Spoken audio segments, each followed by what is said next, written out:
Welcome, friends. Chapter number 15, Monopoly. Let's first know the meaning. What is monopoly? Well, a firm is a monopoly if it is the sole seller of its product and if its product does not have a close substitute. The fundamental cause of monopoly is barriers to entry. इसका मतलब है कोई और firm आके compete नहीं कर पा रही. A monopoly remains the seller, only seller that is in its market because other firms cannot enter the market and compete with it. Barriers to entry in turn have three main sources. तो आइए अब देखते हैं कैसे कैसे आपकी monopoly create हो जाती है. अब तक हमने देखा मोनोपोली वो मार्केट है जहाँ पे सिंगल सेलर ही ऑपरेट कर रहा है. Monopoly resources. The simplest way for a monopoly to arise is for a single firm to own a key resource. Although exclusive ownership of key resource is a potential cause of monopoly in practice, monopoly rarely arise for this reason. Actually, economies are large and resources are owned by many people. Indeed, because many goods are traded internationally, the natural scope of the market is often worldwide. तो देखने में तो ये अच्छा लगता है कि भाई कोई पर्टिकुलर रिसोर्स आप ही के पास है और आप ही की मोनोपोली है, बट रियल में ये प्रैक्टिकल इतना पॉसिबल नहीं है. सेकेंड है government created monopolies. In many cases, monopolies arise because the government has given one firm the exclusive right to sell some good or service. Sometimes the monopoly arises from the sheer political clout of the would-be monopolist. Kings, for example, once granted exclusive business licenses to their friends and allies. At other times, the government grants a monopoly because doing so is viewed to be in public interest. So, the patent and copyright laws are two important examples of how the government creates a monopoly to serve the public interest. Since these laws give one producer a monopoly that leads to higher prices than would occur under competition. But by allowing these monopolies to charge higher prices and earn higher profits, the laws encourage some desirable behavior. Well, बेटा इसके लिए आप मेरी semester 4 economics honours macro की video देख सकते हैं, generation of ideas.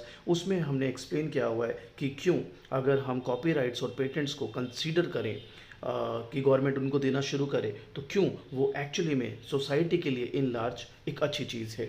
तो मैक्रो इकोनॉमिक्स सेमेस्टर 4 का प्लेलिस्ट में जाके सेकेंड वीडियो देख सकते हैं, जनरेशन ऑफ आइडियाज़, अगर इसमें आपको और डिटेल नॉलेज चाहिए तो. आगे बढ़ते हैं जी. Drug companies are allowed to be monopolist in drugs they discover to encourage research. Authors are allowed to be monopolist in the sale of their books to encourage them to write more and better books. Thus the laws governing patents in copyrights have benefits and cost. Cost ये है कि competitive market से ज़्यादा price charge होगा. Benefit ये है कि आप एनकरेज करोगे और ज़्यादा से ज़्यादा लोगों को to be more research eccentric, ज़्यादा रिसर्च करेंगे, नए नए आइडियाज़ लाएंगे. Third, are natural monopolies. An industry is a natural monopoly when a single firm can supply a good or service to an entire market at a lower cost than could two or more firms. A natural monopoly arises when there are economies of scale over the relative range of output. Figure shows ATC of a firm when economies of scale are there. In this case, a single firm can produce any amount of output at least cost, that is, for any given amount of output, a larger number of firms leads to less output per firm and higher ATC. मैं आपको बताता हूँ.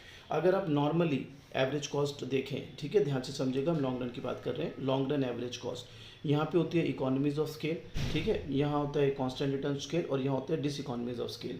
तो बेटा average cost ना सिर्फ जब तक गिर रही होती है that is your natural monopoly, कि आपको इकोनॉमीज ऑफ स्केल मिल रही हैं. इसलिए आप देख सकते हो पूरा ना बना के सिर्फ इतना ही बना दिया मेरा बच्चा. अब हम कंपेयर करेंगे मोनोपोली को परफेक्ट कंपेटिटिव मार्केट से. The key difference between a competitive firm and monopoly is the monopoly's ability to influence the price. A competitive firm is small relative to the market in which it operates and therefore has no power to influence the price.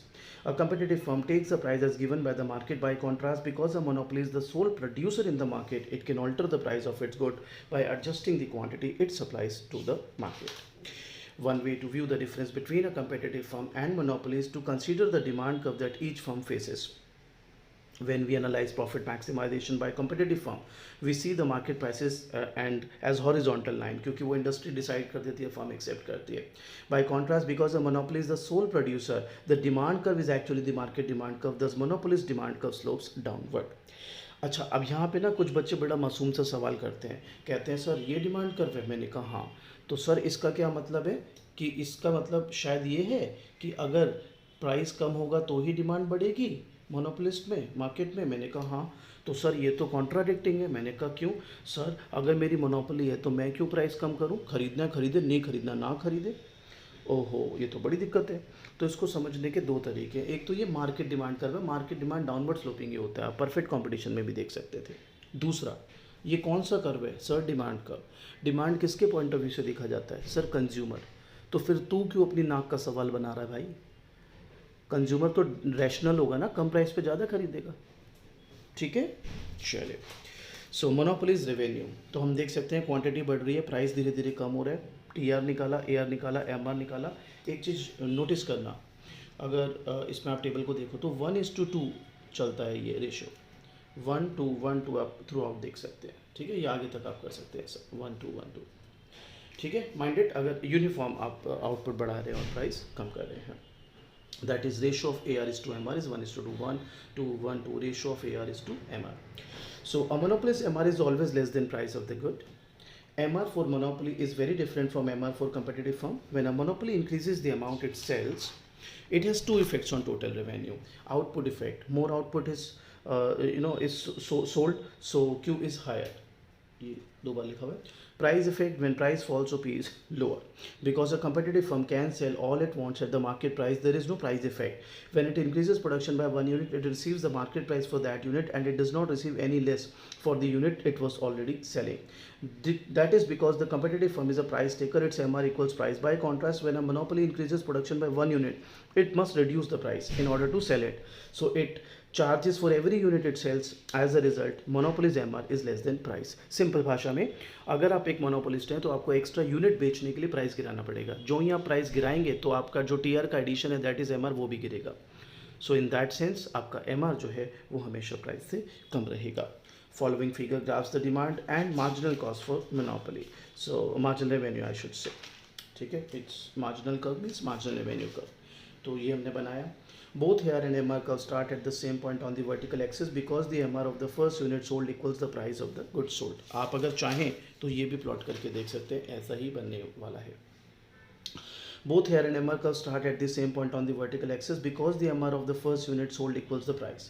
But for the reason we just discussed, the monopolist MR on all units after the first is less than the price of the good. Thus, the monopolist MR curve lies below the demand curve. MR can even become negative when the price effect on revenue is greater than the output effect. In this case, when the firm produces an extra unit of output, the price falls by enough to cause TR to decline, even though firm is selling more units.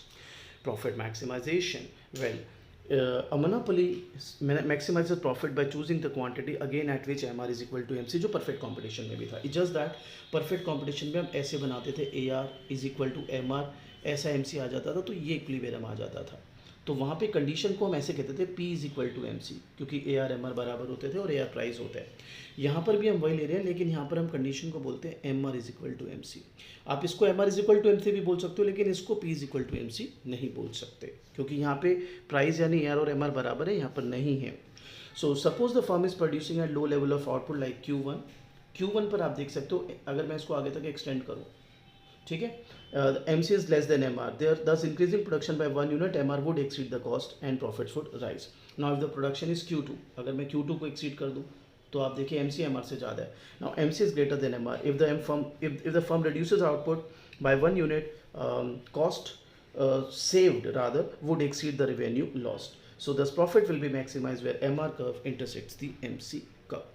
मैं एक बात बताते चलूँ, जो मैंने competition में भी बताई थी, परफेक्ट कंपटीशन में भी, कि MRMC प्रिंसिपल सिर्फ आपको क्वांटिटी बताता है मेरा बच्चा, कि आपने प्रॉफिट मैक्सिमाइजिंग क्वांटिटी कौन सी रखनी है। ये आपको नहीं बताता कि प्रॉफिट कितना है, और अंडर मोनोपोली तो ये भी नहीं बताएगा कि आप प्राइस क्या चार्ज करने वाले हो।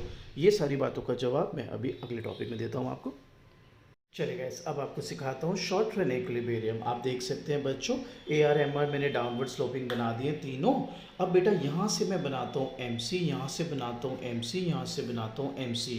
आप यू शेप MC भी ले सकते हो, पूरा यू शेप, और आप कांस्टेंट MC भी ले सकते हो, कोई प्रॉब्लम नहीं है। तो अब बच्चा कहता है जी यू शेप क्यों ले लिया आपने, मैं आपको उसका भी लॉजिक बता देता हूँ। ये देखो, ये AR MR है, हाँ सर है। अगर मैं यू शेप MC ले भी लूँ तब भी मेरे को यही तो चाहिए ना MR MC। क्यों सर, यही क्यों चाहिए, ये भी तो MRMC बराबर है। अरे इसके आगे जाएगा तो MRMC से अभी भी ज़्यादा रहेगा ना, इसके बाद प्रॉब्लम होगी MC MR से ज़्यादा हो जाएगा। ठीक है, चलो, तो मैंने तुम्हें बताया था MRMC सिर्फ तुम्हें बताएगा कि क्वांटिटी कौन सी तुमको बेस्ट है, प्रॉफिट मैक्सिमाइजिंग है। अब ये प्राइस भी नहीं बताता आपको। प्राइस पता है कैसे पता चलेगा आपको? इसको एक्सटेंड करो AR तक, ये है प्राइस, क्योंकि AR प्राइस होता है। इसको एक्सटेंड करो क्वांटिटी को AR तक, ये है प्राइस। इसको एक्सटेंड करो AR तक बच्चों, ये है प्राइस। अब मेरे बच्चों एमआरएमसी प्रिंसिपल ने तुम्हें बता दिया कौन सी क्वांटिटी बेचनी है, उस क्वांटिटी को एक्सटेंड करा तो तुम्हें पता लग गया प्राइस क्या है। अब देखो what I am up to, यहाँ से बनाया मैंने एवरेज कॉस्ट, यहाँ से बनाया मैंने एवरेज कॉस्ट, यहाँ से बनाया मैंने एवरेज कॉस्ट। बच्चों यहाँ पर देखो at Q, don't you think A C is equal to A R, तो हम बोलेंगे जीरो प्रॉफिट। ये सेम चीज़ मैं कॉम्पिटिटिव मार्केट में भी डिस्कस कर चुका हूँ। यहाँ पे एट क्यू आप खुद देखो मेरे बच्चों, at Q A C is more than A R, तो राजे ये लॉसेज है। यहाँ पर देखो at Q A R is more than A C, तो ये है आपका प्रॉफिट्स। ठीक है मेरा बच्चा, तो again one needs to compare what, A R and A C. अब आते हैं बहुत ही इंटरेस्टिंग बड़े ही इंपॉर्टेंट टॉपिक पर, वेलफेयर कॉस्ट ऑफ मोनोपोली और डेड वेट लॉस। खूब इंजॉय कीजिएगा इसको मेरा बच्चा, लोग बड़ा आपको डराएंगे दिस इज ये वो, आप आराम से इंजॉय कीजिएगा बस।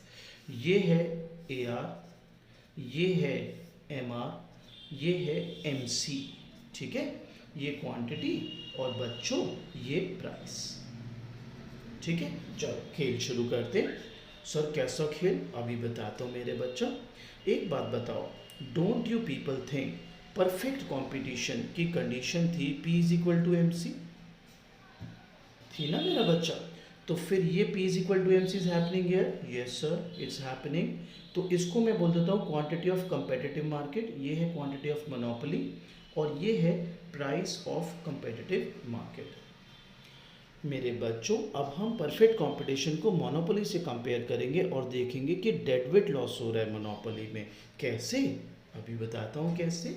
सो consumer surplus under perfect competition, don't you think इस पूरे को मैं नाम दे देता हूँ ए, इसको बी, इसको सी, मैंने ये बी पूरा रेक्टेंगल है, तो कंज्यूमर सरप्लस हो गया ए जमा बी जमा सी। कंज्यूमर सरप्लस भूल गया मेरा बेटा, कोई बात नहीं, चैप्टर 7 वीडियो देख लियो, वो होता है हाइट ऑफ डिमांड का माइनस प्राइस, या the willingness minus the actual price. अब मेरे प्यारे बच्चों कंज्यूमर सरप्लस अंडर मोनोपोली, ओहो मोनोपोली में तो सिर्फ ए रह गया, his willingness is this much and he is paying this much. चल इसको पीएम कर देता हूँ, ठीक है, प्राइस अंडर मोनोपोली। तो लॉस क्या हुआ कंज्यूमर सरप्लस का, सर पूछो ही मत, बी प्लस सी, बिल्कुल। अब बात करते हैं प्रोड्यूसर भाई की। So producer surplus under perfect competition, well अगर आप नोटिस करें तो इट वाज और it is rather D and E, और rather D plus E. Sir ये कैसे निकला मेरा बेटा, price minus minimum supply price. Sir MC को कैसे मिनिमम सप्लाई प्राइस बना दिया बेटा, पीछे पड़ा था ना, rising portion of MC is the supply का। अच्छा अब बात करते हैं प्रोड्यूसर सरप्लस अंडर मोनोपोली, तो मेरे ख्याल से वो हो गया बी प्लस डी। ये ध्यान से देखना मेरा बच्चा, अब ये प्राइस मिल रहा है, ये हो गया क्वांटिटी मगर इतने बिक रही है, तो मेरे ख्याल से फिर भी ना, मैं दूसरे कलर से लिख देता हूँ, मेरे ख्याल से फिर भी ना there is a net gain in producer surplus. कैसे सर कैसे, मेरा बेटा पहले क्या था producer surplus, sir D plus E, अब क्या है producer surplus, sir D plus B, तो बी आया ई छूटा, व्हाट इज दिस सर, बेटा you have actually gained B and you have lost ई।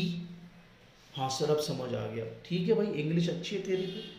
तो B minus E is your net gain, clear बेटा, B आया और E गया।